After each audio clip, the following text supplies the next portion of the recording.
Rajkot Jetpur 6 lane હાઈવેનું અત્યારે નિર્માણ કાર્ય ચાલુ છે. છેલ્લા 2 વર્ષથી કામ ચાલુ છે. લગભગ 1200 કરોડનો અંદાજિત આખો પ્રોજેક્ટ છે. છેલ્લા 2 વર્ષની અંદર વાહન ચાલકોને કેટલી સમસ્યાનો સામનો કરવો પડે છે સૌને ખબર છે. દરરોજ જે જુનાગઢ જવા માટેનો 2 કલાકનો રસ્તો છે એમાં 5-5 કલાક થાય. દરરોજ એમ્બ્યુલન્સો ફસાઈ જાય, અકસ્માતોની હારમાળા થાય, અનેક લોકોના મોત થાય. એનો જવાબદાર કોણ? તમે વાહન ચાલકો પાસેથી 50-50 રૂપિયા ટોલ ઉઘરાવો.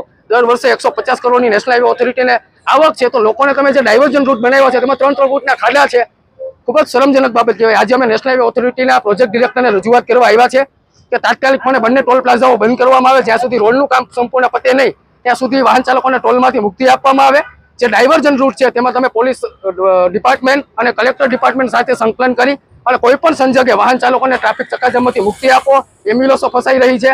ખૂબ જ નેશનલ હાઈવે ઓથોરિટીના જે નિયમો છે તેનું ઉલ્લંઘન કરીને સરેઆમ કોન્ટ્રાક્ટરોને ખટાવવા માટે પ્રોજેક્ટ ડિરેક્ટરના જે ધતિંગ છે એને આજે અમે ખુલ્લા કરવા આવ્યા છે. આજે એમના પુતળાનું દહન કર્યું છે. કારણ કે કેન્દ્ર સરકારે પ્રોજેક્ટ ડિરેક્ટરને જવાબદારી એવડી મોટી આપી હોય તો એને ઓફિસની બહાર નહીં અને વાહન ચાલકોને પડતી મુશ્કેલીનો જે નિરાકરણ કરવું છે એને બદલે એસી ચેમ્બરમાં બેઠા રહી. આવનારા સમયની અંદર અમારું કોંગ્રેસની આક્રમકતા હાઈવે આંદોલન લઈ સમગ્ર સૌરાષ્ટ્રવાસીઓ જોઈ શકશે.